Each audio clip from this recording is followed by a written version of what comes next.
that time to Ranchi University in 1964.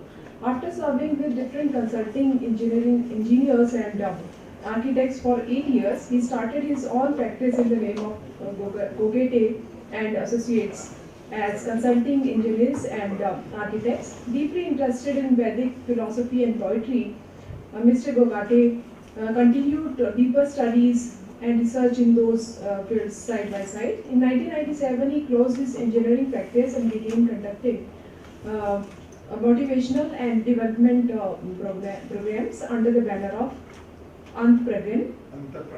Antpragya.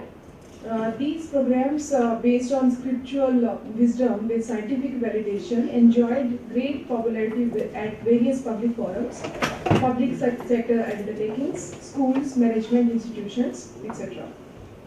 These programs have received wide coverage in news media also. Mr. Gogate has written a book on human values and professional ethics. The book was published by Vikas Publishing House in year 2010 and now enjoys a wide circulation in the universities all over India. Mr. Gogate has also written many articles relating to motivation, self-improvement, holistic values, holistic health, meditation, and dream analysis, etc. These articles were published in various newspapers such as Hindustan Times, The Hindu, Indian Express, Times of India, etc.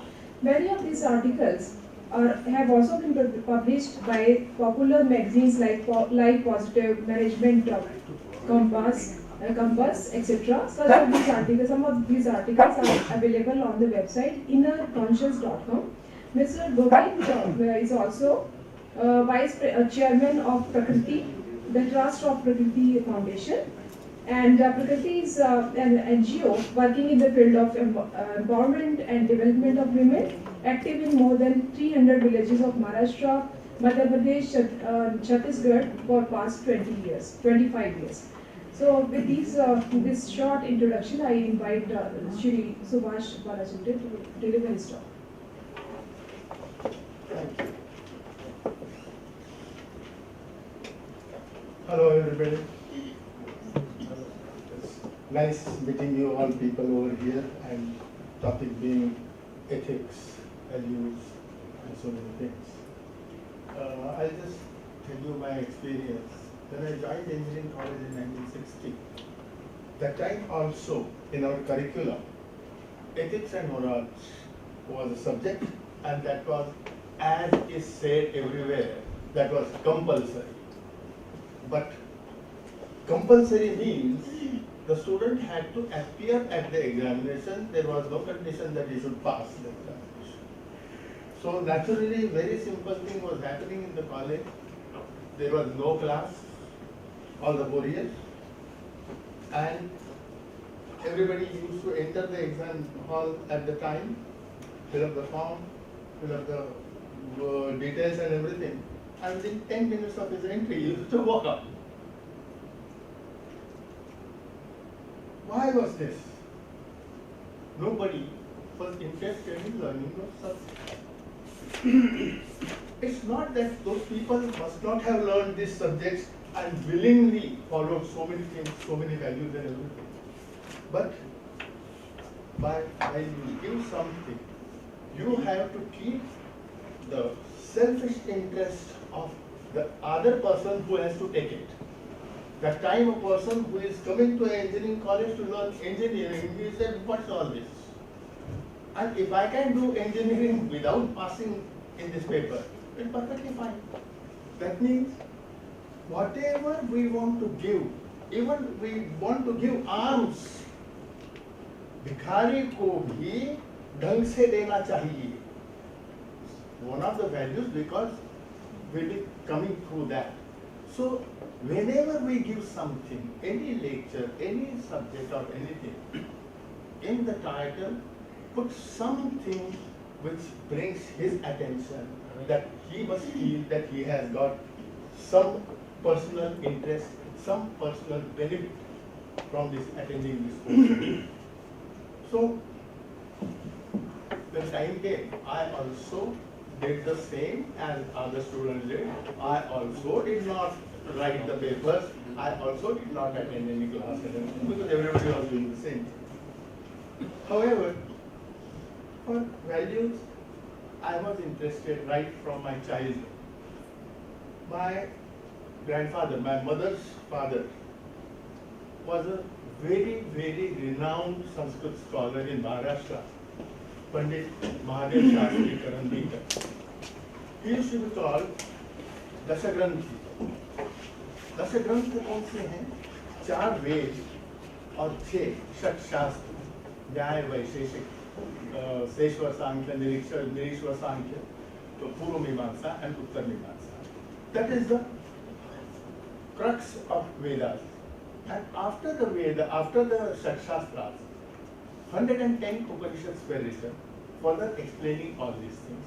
Plus, there was another branch that was Brahma Vidya, and Brahma Vidya there was Brahma Sutra and Yoga Sutra. So I had wanted to learn these things right from my childhood without having known anything about it. But because I used to see my grandfather, and I was certainly impressed that he was a very knowledgeable person. I used to hear him. But in my childish mind, whatever I could grab, I used to try to analyze and try to feel why it has been said, how it has been said, and everything. And that put me through. Then I wanted to continue my study in Sanskrit, in Vedic literature and everything. But my mother, who was brought in the poverty of my Nanaji, because though he was a big pandit, that's all right. But in those days, there were not those so many big institutions and everything who would support such learned people. He used to लोगों के घर में पूजा बाँचते थे. तो पूजा बाँचे तो जजमान ने खुश होके ब्राह्मण को गाय दी, तो घर के बच्चों को दूध मिला. Otherwise तो नहीं. So my mother had seen his poverty to such an extent that she said, my son will be in money, will be in business, will be an engineer and everything. And just to fulfill her wish, I joined it. And I continued my studies in that direction. So after being an engineer, initially I worked, as it was told in this thing, since 1997, I stopped my business. And first, I visited Deer Park. There used to be some discussion and all these things, lectures and everything. I used to go sit there and just talk. I started teaching Ishavasya Upanishad. And the crowd kept on increasing each and every day. And then so many people who used to come to work in Deer Park, there were CEOs of big companies, there were big officers from other companies and everything. They approached me and they said, why don't you come and teach us in our organization? Then I started Antapragya. I started teaching this Vedic knowledge, all this scriptural knowledge, in different format. And that time, I never said I want to teach you Upanishad. I used to say, holistic health, art of holistic health, art of holistic well-being, stress management. So every person had an interest, personal interest in that. Everybody says he is stressed. So everybody was interested in coming to that. My lectures, my programs got very, very popular. And that's why slowly I only continued in this thing. I didn't have the wish to go back. And I used to call Mera office tha. It was good office, it had done good name and everything. मैं उसको दुकान बोलता था. Then I decided अपनी दुकान बंद कर दो और जरा ज्ञान की दुकान खोलो. And that's when I started working basically on this thing. Now, we're talking about ethics and human values. Generally, everybody talks at par about ethics and human values. No. There is a cause and effect relationship between ethics and human values. If there are human values, ethics automatically generate. But when people learn ethics just for the sake of ethics, they don't work. we talk about mannerism. And then when we meet, we don't know people. When we meet, namaskar, namaskar, we bow to each other and show lot of respect to the person. Do you think you respect all those really respect all those people whom we are talking about and showing respect? No, it is not the ethics. But if you have learned the values really deep inside your heart, you will go before a beggar, you will go before a driver, you will go before every person because you consider that person is you, just like you. That's the difference between human values and that's the difference between ethics. So,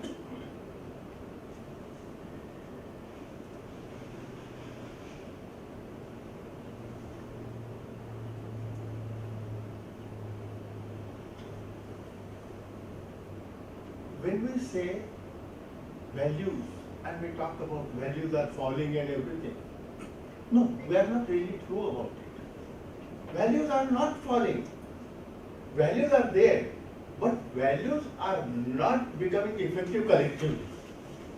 Every person here carries some or the other value.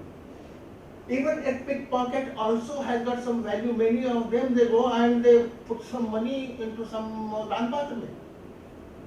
So, it's not that everybody learns value, but as and how the life has thrown those values to him.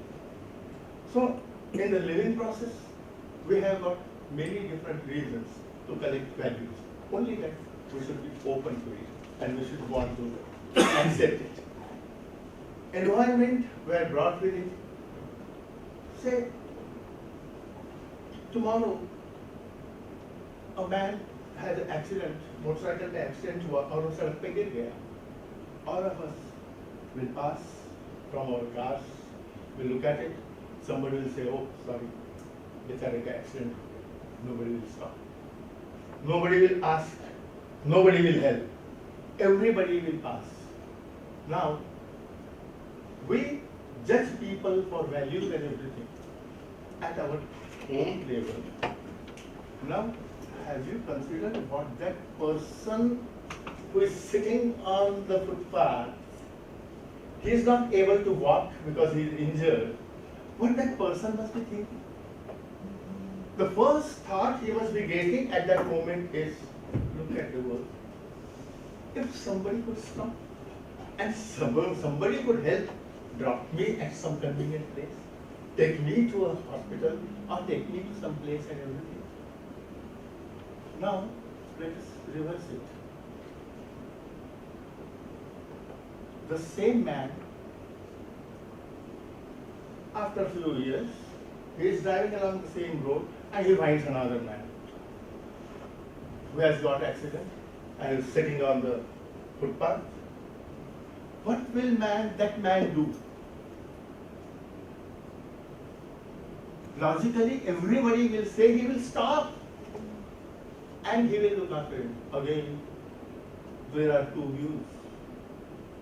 One person will say, अरे मैं जब ऐसा पड़ा हुआ था तो मुझे कोई पूछने नहीं आया, मैं क्यों पूछूं? And then there will be another man who said, yes, I was expecting somebody to carry some values within him. Okay, let me show my value. He will stop and help him. That means these teaching episodes, they are happening all throughout our life. It's continuing everywhere. But it is us who take it or who don't take it. The course is open for values. There are no students to take it. So what actually we are supposed to do in this condition is, we have to enthuse them into taking it, and that enthusiasm only comes, yes, I want it. And only then that person will try to learn and maybe grab it with both hands. But then we have to find some way to enthuse people into coming into this course. This is a wonderful course. it makes say human beings को human बनाता है, human beings को human बनाता है when you learn those values. Parents भी हैं, teachers भी हैं, फ्रेंड्स भी हैं, ये भी हमको बहुत कुछ बताते हैं, बहुत कुछ समझाते हैं एवरीथिंग, मगर वो अपने कन्वीनियंस से समझाते हैं और हम अपने कन्वीनियंस से समझते हैं. There has to be a way in giving this knowledge to the people. So we have to find out how it can be done, but it should be done.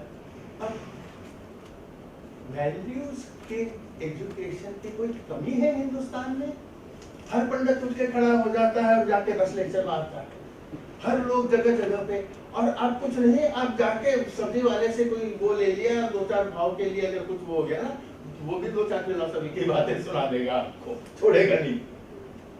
तो प्रॉब्लम इसके अंदर में ये है कि all of us think that others should learn value. यही पे मार खा जाते हैं हम समझते हैं कि दूसरे को वैल्यू सीखनी चाहिए, लेकिन दूसरे को वैल्यू सिखाने के बराबर होने के लायक हमें भी तो वैल्यूज आनी चाहिए. That means if we personally start taking interest in these value subjects and everything, then maybe some other person, your competitor or somebody will say, oh, he's taking interest in that subject, there must be something, let me go and find out. And maybe he may find out. So there are various ways. So we can't just open a human value university and start teaching human values. No, that doesn't happen. So we have to go further into it, okay, what we can do about it.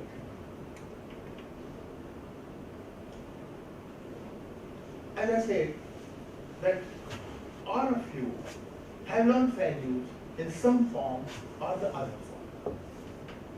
You have accepted them or you are not accepted them. But number one, I will come to this topic later. Number one is, if something of value has come into your mind and you have heard it and then forgotten it, you go to the forest, every tree flowers in its own season, it makes its fruit, it drops its seeds in the ground. That seed goes and lies in the earth below, on the ground below, and waits there till the time opportune. There is proper moisture, there is proper air condition, there is proper temperature condition, and that very seed which has been lying there for a year takes a sprout. The same thing, whatever we have intentionally or non-intentionally heard of value, those seeds are there. They lie there and then they start sprouting at their own time. Because you are the environment for those seeds. You create a proper environment for those seeds and they start sprouting. So, learning a process basically, it is in three stages. Shastrapati, Guruprati, and Atmaprati. Shastrapati is whatever you have read in your curriculum, in the books, or anywhere. You just heard it. You did not understand it. But maybe you decide, yes, इसको कौवा बोलते हैं, या इसको गाय बोलते हैं. It's there. Nothing further. That lies there. Then suddenly some other thing happens. Somebody else comes. He is discussing with you, talking about you. Again, somehow that subject gets repeated. That person maybe is knowing much more on that subject. And he says a few more things. And then you understand it better. Much better than before. And that is called Guruprati. And then one day आप घूम रहे हैं बाजार में, park में walk ले रहे हैं, everything is suddenly ting, ओ वो तो बिल्कुल ठीक बोल रहे थे, ऐसा ही तो है. And that is Atma. When that realization automatically comes, yes, this is what that person wanted to say. This is what that book wanted to say. And then you realize, and that becomes Atma. It's the same thing.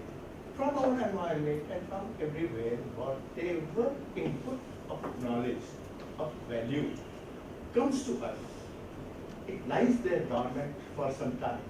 Then a season comes, and then suddenly you accept it. Only that, even if you have not liked what has been said, stay open. Okay, somebody or some knowledgeable person has written this, and I have read it. I have nothing much objectionable to it. I don't understand it though, but there is nothing objectionable.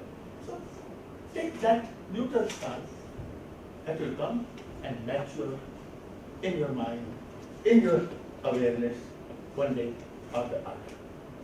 Only that we have to avoid, we'll stop avoiding these topics. If they come, as and when they come, let's accept them. Maybe we'll grow deeper sometime later. Now, in the earlier class, lot of good things have been said, and basically ये सारा मैं और दुनिया का झगड़ा है for everybody. मैं और ये दुनिया, सारा का सारा झगड़ा ये है. अब ये मैं कौन है? अगर मैं आपको बोलूं, डिक्लेयर करूं कि ये शर्ट मेरा है, I say this shirt is mine. What I have proved in this? Do you think I have proved something? Does anybody think I have proved something here?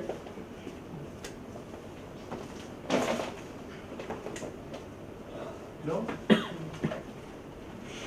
ये शर्ट मेरा है means there is subject-object relationship. मैं कोई है और ये shirt कोई और चीज है. तभी तो subject cannot be an object. Object cannot be a subject. That means ये शर्ट मेरा है, इसका मतलब beyond doubt we prove that I am not the shirt. I am not the shirt.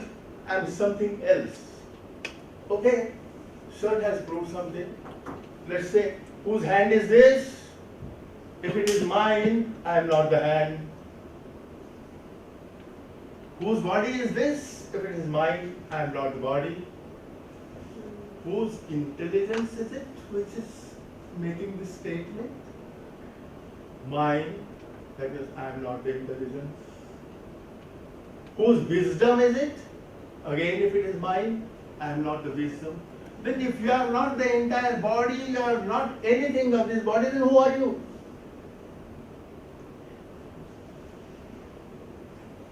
That is where all the problems come.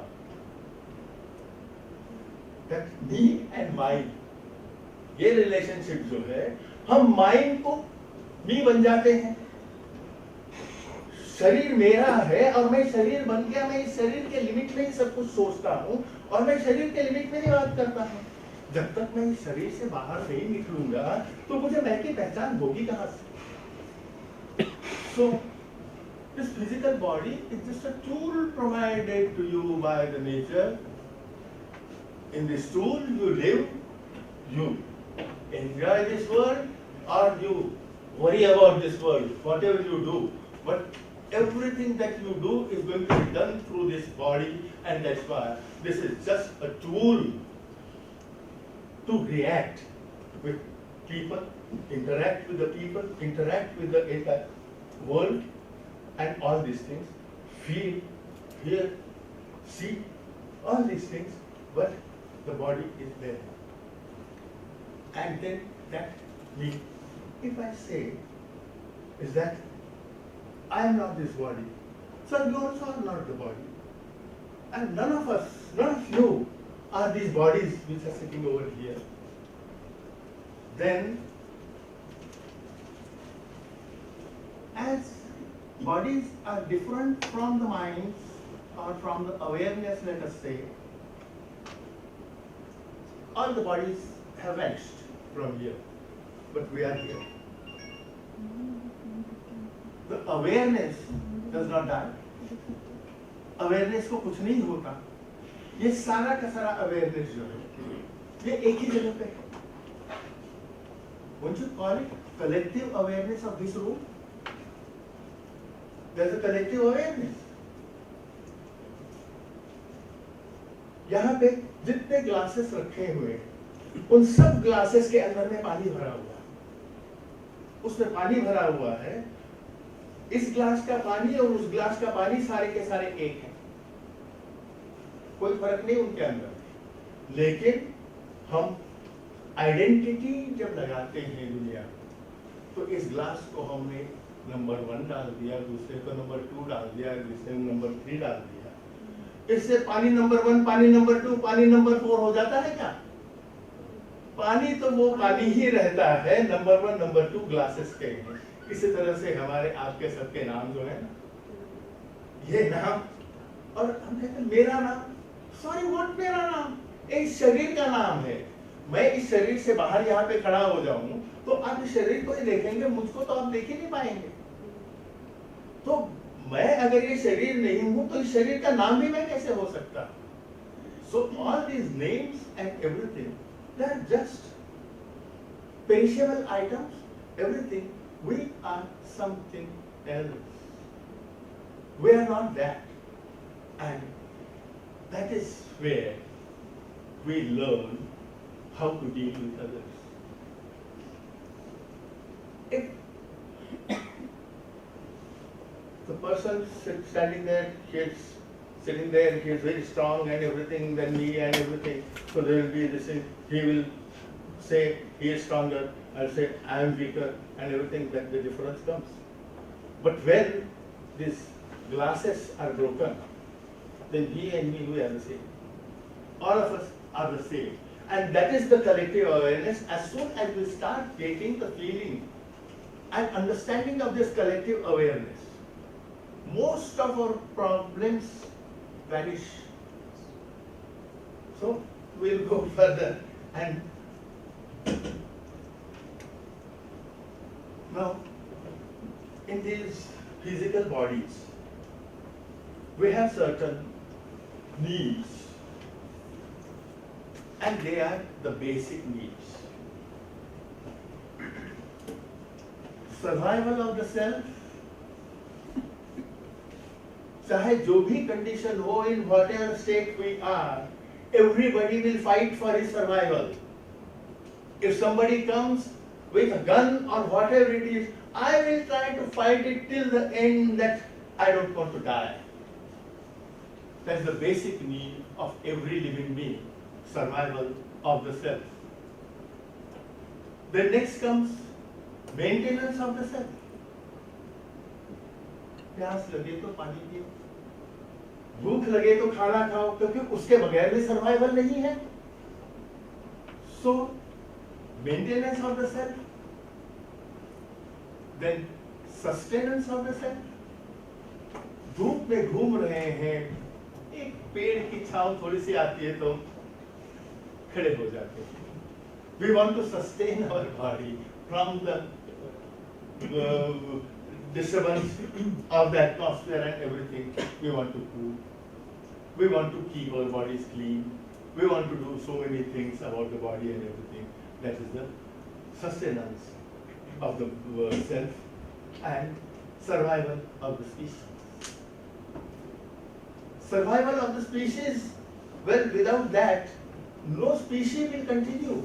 And that is why the desire to multiply is strongest than all desires in our life. किसी भी चीज के अंदर में गुजारा हो सकता है, कुछ भी हो सकता है, but survival of the species is a very, very strong desire. Now, you must have realized this, that these basic needs are not for you and me. They are for an ant, an elephant, a tree. anything that is living over here, he is bound by these 4 basic needs. Sir, so then just wanted to clarify it. You said this is survival of the species, he said? Sir, to He said reproduce. desire. He said Reproduce. desire. No. You said it is a desire. You said it is a desire of the... It is a compulsion, sir, not desire, it's compulsion. No, you use the word desire. I wanted to know whether there is a difference between instinct and whatever you are saying, desire. I'm coming to that further. I'm talking about needs. This is basically a need because everybody, मेरा वंश चलना चाहिए. आदमी तो ये बोलता है, आदमी को ये ज्ञान है बोलने का. गाय को ये ज्ञान नहीं है कि मेरा वंश चलना चाहिए, लेकिन गाय भी रिप्रोड्यूस करती है. सारे एनिमल्स, चींटियां, मच्छर, खटमल, सारे के सारे, and they reproduce because from the total universal power, these needs have been provided. Reason one, why I have come to this individual I and collective awareness. Nature को चलाने वाला जो ईश्वर जिसको हम कहते हैं, he is the collective awareness. If he has to continue ये सारा का सारा नाटक, ये सारा का सारा ड्रामा अगर चलाना है, तो उसके लिए पात्र तो चाहिए. और हम सारे पात्र जो है मनुष्य 100 साल, कोई कितने साल, कोई कितने साल, कोई कितने साल, आगे क्या होगा उसके लिहाज से the time scale is so wide. So he has to run it or do it. So he has to put it as a compulsion on every living being to reproduce. So these are the basic needs. Now in human language, animals अब जैसे देखा वो हमारे जैसे हैं, उनकी भी वही नीड्स हैं जो आपकी हैं, तो जो सब कुछ वही है जो हमारा है and everything. लेकिन कल कुत्ता दौड़ता दौड़ता आपके पास में नहीं आएगा कि मर्सिडीज गाड़ी खरीदो. नहीं. He has not only needs, he has no desires, he has no aspirations. तो इंसान जितना मिलता है उसमें संतुष्ट नहीं है. वो भी ऊपर वाले की ही रचना है. अगर वो संतुष्ट नहीं होता तो जितनी ग्रोथ हो रही है वो ग्रोथ भी नहीं. तो इंसान को, तो हमारे बीच में और उन सारे जानवरों के बीच में डिफरेंस क्या है? That difference is rational mind. They do not have rational. कोई भी गाय आपके घर में आके नहीं बोलेगी अम्मा जी थोड़ा सा नमक डाल दो. हम खाना बनाते हैं, पकाते हैं, अलग अलग स्वाद बनाते हैं, बेचते हैं, भाग भाग के दौड़ के जाके खाते हैं. लेकिन ये सारे जीव जो है बाकी मनुष्य के अलावा, these people eat whatever is available in nature. Nature से बाहर वो कुछ नहीं खाते. Yes, you can consider differently dogs and cats and everything.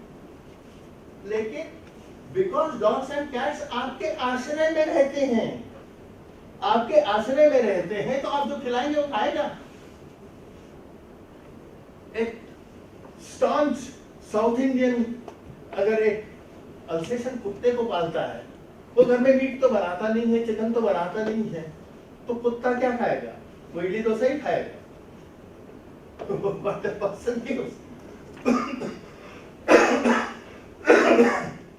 तो इसलिए जब हम किसी का उसको पहले बाहर से जंगल से उठा के अपने घर में लाके बांध दिए और उसके रखवालदार बन गए, and we are giving them whatever we like, and such dogs and cats show their preference and non-preference. Certain dogs will not eat this, certain dogs will not eat that, certain cats will not eat this and that. That's because we have given them a bit to select in it. Otherwise, a cow naturally roaming in the garden, she will eat the leaves, she will eat the grass, she will not demand shakkar, she will not demand namak, nothing else. So ये difference है। अब आदमी के इसमें difference आ गया। देखिए, अगर हम भी उसी नेचर की संतान हैं और हमको भी अगर इसी ढंग से बनाया गया है कि हम उस नेचर के साथ में लगे रहें, तो रोटियां तो पेड़ पे नहीं लगती,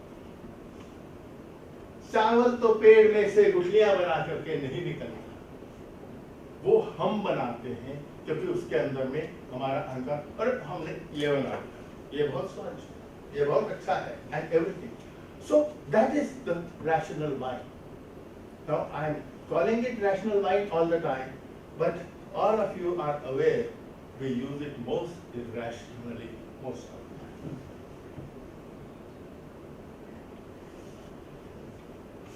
Then these, yes, different we are talking about difference between needs, desires and aspirations.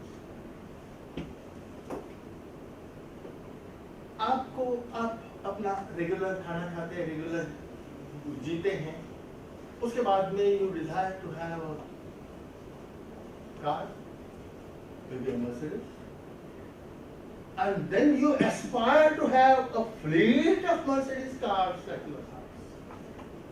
So need and desire is a stage higher, and aspiration which has no bounds. So these are the qualities of human beings. They are not connected anywhere with all other animals apart from human beings. Now to talk about irrational and rational behavior. I don't have to explain to you, you know that not many people, but most of the times even you also do certain things which are irrational. And we are given to this kind of irrational behavior and all that. We'll come up to this thing. And that irrationality that comes from our selfishness. We are all selfish.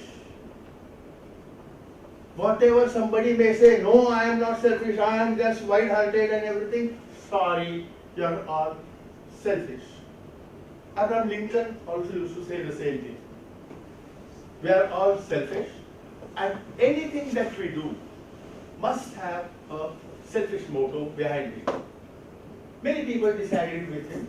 He used to say, okay, you prefer to disagree, you disagree, but my statement is this. One day what happened, before being the president, he was practicing as a lawyer. He was traveling from one place to the other in that horse cart, and then he had a fellow passenger, and they were going. Suddenly they heard some shrieks from outside, from the road, and they saw a pig was trapped in mud hole. He was not able to get out, and he was feeling scared, so he was shrieking for help. Lincoln asked the cartman to stop. Then he came out, he saw that the pig is very badly trapped and it has to be taken out. So he removed his shoes, folded his trousers, folded his shirt sleeves and everything, then went inside that and pulled the pig out and put him on the road. Pig thank you भी नहीं बोला, ऐसे ही चला गया. Did not even say thank you, he चला गया. But when he came back to the car, the other co-passenger, he also was one of the person who used to take objection on these things, selfish motive. He was very happy, now he has got a weapon to catch him. He said, sir, now you tell me, what was your selfish motive in saving that pig? And in that process, you have spoiled your trousers, you have spoiled your shoes, you have spoiled your shirt and everything. What was your selfish motive to it? He said, I had a very, very selfish motive here. I have earned a good night's sleep. घर जाता, मैं उसको छोड़ करके घर जाता और बिस्तर पे लेट जाता, तो ये ख्याल कि उस पिग का क्या हुआ होगा, मुझे सोने नहीं देती रात भर. तो कम से कम उसको मैंने बचाया. Now at least I can come. Yes, that pig is safe. and all right. That means, joke and all this thing apart, there is a very serious point over here. There is very, very serious point here. When I talk, I look at myself, yes, I know this, I know that, I know this. With whatever I do, I have done it. I have done it. The same way, I has a desire. If he fulfills, he is happy. If he does not fulfill, he is not unhappy. He is unhappy. That means, as soon as he was a good man, and that's why he was a person who had human values within him, and that's why it came to him that in spite of all the inconveniences, he should go and save that pig. Every man would not have that feeling. So there's a difference from person to person. But even after being a good man, as soon as a thought arose in his mind that I should save this pig, he was gone. It was his own desire and he had to fulfill it. That means it was selfish end. He was fulfilling his desire. And that's how Lincoln used to express this. Now, animals versus human beings में देखें, हम क्या होता है? जंगली जानवर है, doesn't know this, doesn't know that, वो क्या करेगा हमें पता नहीं. हमें पता है वो क्या करेगा और हम क्या करेंगे. जंगल में शेर घूमता है, उसकी नीड है to find a deer, to find some living person, living being, and eat him. That is his need. You can't go beyond that. Otherwise, भूखा मर जाएगा. So it is his need. But how does he fulfill his need? There is an entire big group of deers, and they are running and everything. They are eating grass. They go, steal the leaves, the tiger goes, and those who are regularly watching Discovery and Animal Planet and everything would immediately know. The tiger will select the weakest of the species, and generally a child of the species. हिरन के बछड़े को पकड़ेगा, गाय के बछड़े को पकड़ेगा, because he can capture it very easily. उसको पकड़ के मारेगा, पेट भरने तक उसको खाएगा.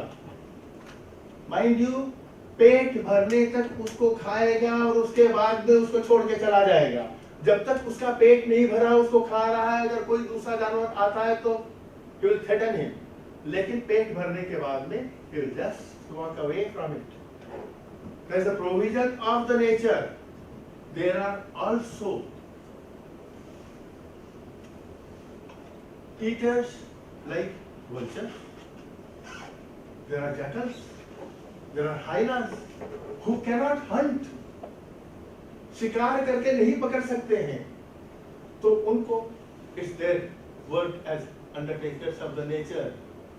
Tiger is not an undertaker. उसने अपना खाना खा लिया और चला गया. बट हमारे शहरों के अंदर में एक दिन एक त्योहार आ गया, उसके बाद में दूसरे दिन सुबह उस मार्केट में से आप गुजर नहीं सकते बदबू से. हम अपनी सारी चीजें वहां पे डालते हैं, सब कुछ डालते हैं, बाकी सारे लीडर्स कुछ भी कहते रहे सफाई करने के लिए. To routes from our side, we don't look after that, we just do our purpose, throw it. Forest का सिस्टम ही ऐसा है कि एक चीज अगर मर गई और वो खाई गई, सब कुछ ये होगा, सुबह तक वहां पे कोई बदबू नहीं होगी, क्योंकि बाकी और उसके पीछे से आने वाले जो हैं अंडरटेकर्स, वो उसको खा पी के साफ करके खत्म हो जाएंगे. अब ये तो उनका सिस्टम हो गया. अब हमारे इंसानों में भी तो बहुत बड़े बड़े बहादुर लोग होते हैं, वो शिकारी बनते हैं, वो हाथ में बंदूकें लेके 100-50 आदमी मिलके वो जंगल में धावा बोल देते हैं. उनको अगर इतना बड़ा अगर ग्रुप मिला ना हिरन, तो 100 हिरन है, 100 के 100 वो मार डालेंगे. 100 के 100 मार डालेंगे, उसके बाद में उस हिरन को अंडरटेकर्स के नहीं छोड़ेंगे, क्योंकि इंसान खुद ही अंडरटेकर है। वो उनको लेके आएंगे, उनके खाल निकालेंगे, खा सकते तो मीट खा लेंगे, जो मीट खाने वाला है उसको काट करके डीप फ्रीजर में रख देंगे, सब कुछ करेंगे, उसके सींग तक, उसकी खाल तक सब कुछ इस्तेमाल करेंगे, जबकि उनकी वो नीड नहीं, वो नीड उनकी नहीं है। अब यही समझ लीजिए कि टाइगर, उसका तो हक है हिरन को खाने का, अगर उसको इंसान जैसी बुद्धि होती तो वो क्या करता? 150 हिरन है क्या, तो फटाफट सबको मार देता, शहर जाके ट्रक लेके आता, उनको ट्रक में लोड कर। At the end of the day मैं ये कह सकूं मैंने अपने मॉलिक्यूल्स को रीअरेंज किया। देखिए सामने अब आप ये water of the after the prayer molecules देखिए आप कैसे हो गए, और केवल 3 घंटे में हो गए। ये तो यदि हम कंटिन्यूअसली प्रेयर करेंगे अपने साथ में और कंटिन्यूअसली हम अपना बेस्ट देना चाहेंगे स्टूडेंट्स को विदाउट एनी एक्सपेक्टेशंस, ये देखिए कैसे मॉलिक्यूल्स बने हो। ये लव, एक उन्होंने चावल के साथ एक्सपेरिमेंट किया, 2 कंटेनर में चावल पका करके रखा, एक कंटेनर में घर के लोग केवल सामने से ये कहेंगे यू फुल, केवल ये कहना है। एक कंटेनर के सामने प्यार के विचार आई लव यू ये कहते हुए निकलेंगे। 30 दिन के बाद जिस कंटेनर के सामने से यू फूल कह करके निकल रहे थे वह चावल सड़ गया, काला पड़ गया, और जिसके सामने से प्यार और स्नेह के विचार कहते हुए निकल रहे थे उस चावल में से जबरदस्त स्मेल आ गई। अब हम भी तो 70% पानी से बने हैं ना, 70% हमारी बॉडी में पानी है। जिस समय मैं बेस्ट देता हूं स्टूडेंट्स को विदाउट एनी एक्सपेक्टेशंस, उस समय मेरे मॉलिक्यूल्स अपने आप को रीअरेंज करते हैं और मैं ईश्वर के नजदीक जाता हूं। बस इतनी सी बात यदि हम सब ध्यान करके चलेंगे, you will give your best to the students फिर अपने आप रीअरेंज करते हैं अपने आप को। Thank you. Those of you who are interested in what the brother just shared, you can go to this website. You can read a lot about Masaru Emoto's experiments and download the books also from there, which is kept for free. Can I conclude in the next 5 minutes? Is that okay? To address I have a question regarding whatever you just asked. Please. Very valid. My question is this: and love and brotherhood is so powerful, then why the religions are source of extreme violence? Shall I be honest with you, sir? I don't want to take that up at this point of time because it's outside the purview of our conversation. So respectfully, we will reserve that for some other time. Let me in 1 minute reframe my question because I understood that as if people are saying that I don't want to take up responsibility. My idea was this: you told that the students require differential treatment. For uniform treatment, I can be very emotive, very good, very nice to all the people. That is a generalized education imparting. The idea which I took from your instruction was that students require differential treatment, and that's why you must be differential towards students. How to actually judge, and actually judge not in the sense of judgmental. Again, I'm getting worried because of so many issues. I agree. How to actually know about that this student requires this kind of treatment. That is my issue. Okay, so very valid points, and these are practical ones. I wish we had a little more time, but I'll try to summarize. What about the implementation of the proceedings of these countries? My idea is We have a panel discussion. the vice chancellor should be requested. Yeah, we have a panel discussion. We have a panel discussion in the evening. The proceedings of the meeting should be sent to the Prime Minister Yeah, we'll discuss. and all the secretaries of the ministries and the state government secretaries. Otherwise, it will be a talk of the room. Yeah, well said, well said.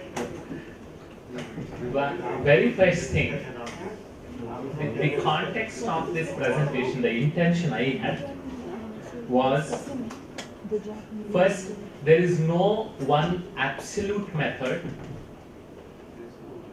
There is no one absolute method which works for everybody. if we had such a method, everyone in the world, every school, every teacher would already be following it. The fact that nobody is each one of us are following our own methods itself shows that there is no absolute method. Point number one. Second one, the idea of this presentation is not to change or transform somebody out there or to try to label somebody.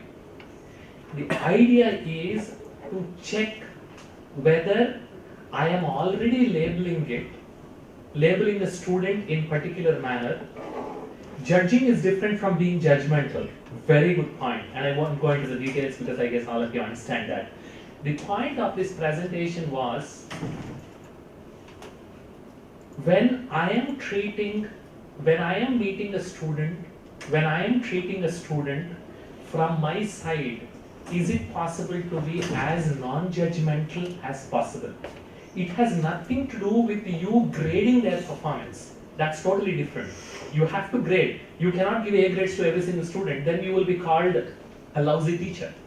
You can't give A grade to everyone even if they don't perform well. That's not my point. The point is, when you are approaching a student, how you are trying to share, is that sharing possible to do it in a non-judgmental fashion, where that itself gives you an opportunity to observe and to change your approach as per each student.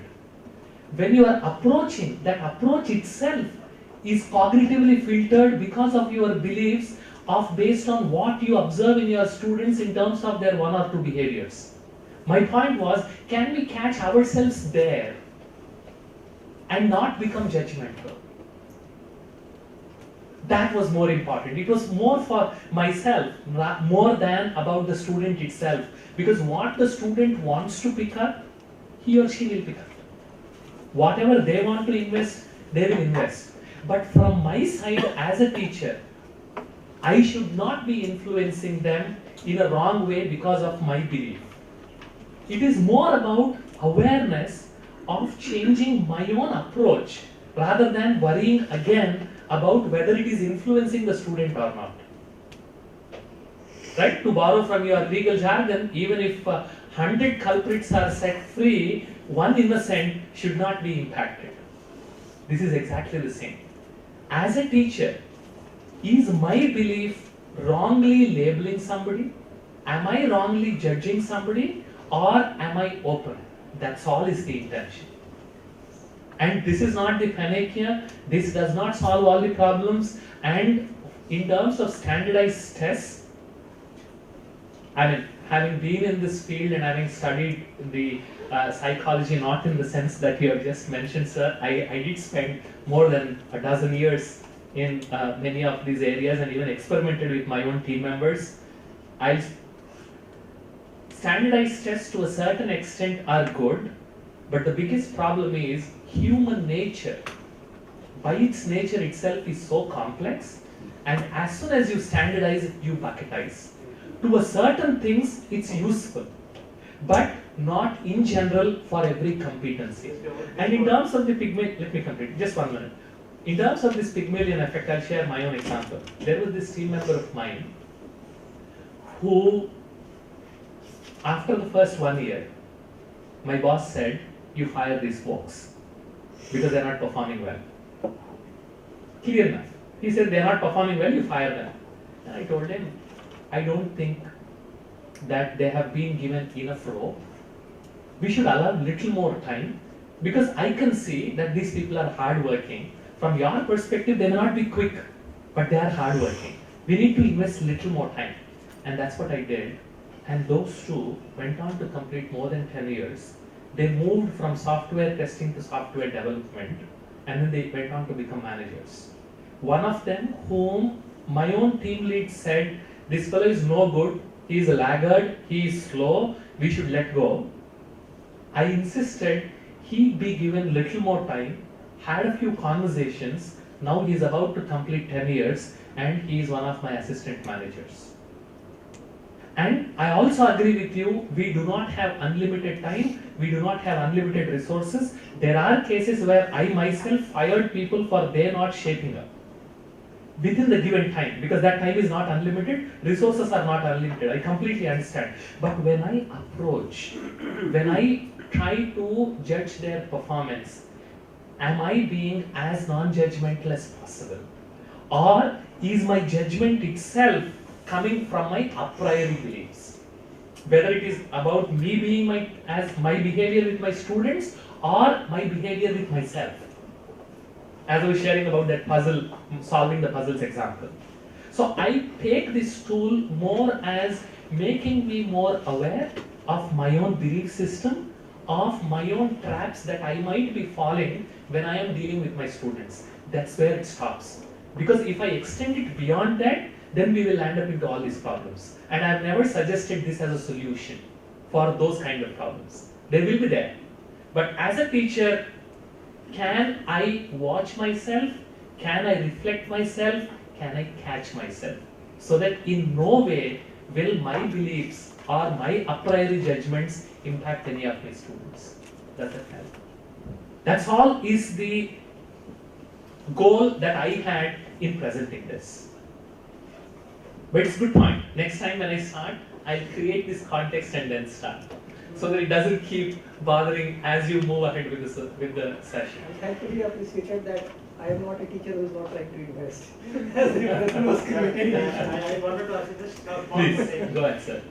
See, you mentioned some studies and all. Yes. I don't know whether they are based on the school study, lower level school study. Now, is the age a factor? You know, they are teaching students who are teens, Yeah. 18, 19, 20. Yeah. Is age a factor? In the sense to influence? No, no, all this, is it applicable to those Yes. who are teens? Yes, I would, based on my experience of dealing only with adults above 21 years of age as professionals in the last 20 years. Last 15 years I'm managing people.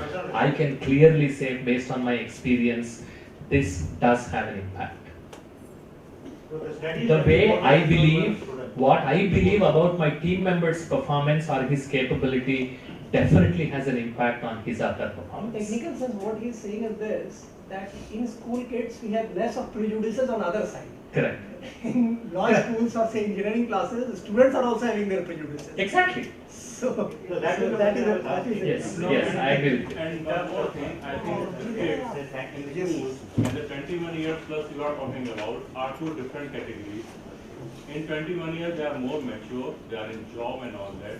The teens we are dealing with, they have superficial layers, personality layers upon them. They don't have that sense of responsibility. They feel they are themselves very mature, but they are not in fact. So this particular category of 18, 19, 20 is different from 21 plus and different from the kids. So we need to take into account that thing. I agree with you.